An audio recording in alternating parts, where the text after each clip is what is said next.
মিটিয়ে দাও আখের বাহার মদিনা দোলাতে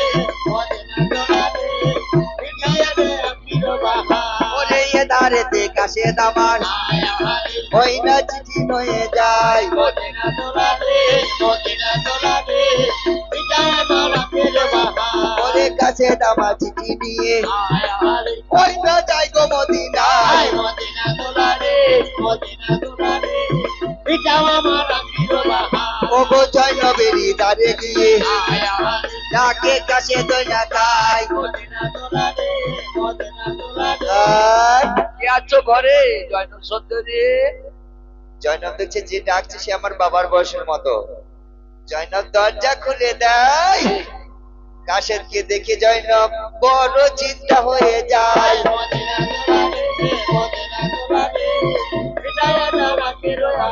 বলে কি হয়েছে কি হয়েছে? ও বাবা বলে নামায় যায়।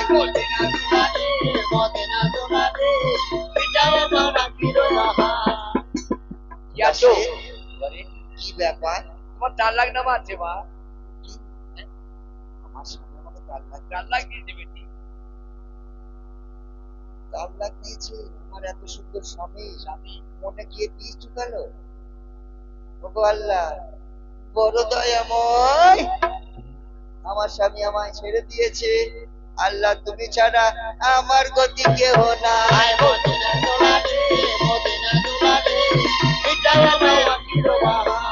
তাড়াতাড়ি কানে কানে ওই কানাকানি খবরটা বাপের বাড়ি গেছে গো জয়নবের আব্বার কাছে।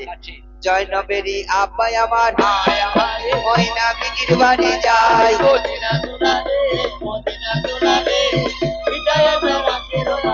ওরে কেন না বেটি। বেটিকে বলছে বা যে বাড়ির স্বামী তাকে 4 লাখ দিতে দেয় সেই বাড়ি তার জন্য হারাম হয়ে যায়। তুমি চিন্তা করো নাই, আমি যতদিন বেঁচে আছি মা গো বুকে করে রাখবো তাই।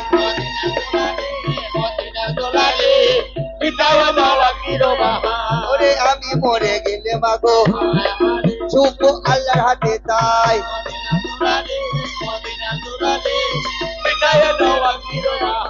বলছে মা আমি যতদিন বেঁচে আছি বুড়ো বয়সে তোমার দেখি তখন ততদিন আমি বুকে করে রেখে দেবো, রাখবো। আমি কাঠ কেটে তোমাকে খাওয়াবো। আমি যখন মরে যাব তখন আল্লাহর হাতে শুকে দেবো। এই দেখো বলিয়া জানাই এ ধারেতে এজিদ আমার ওই না ছটফট করে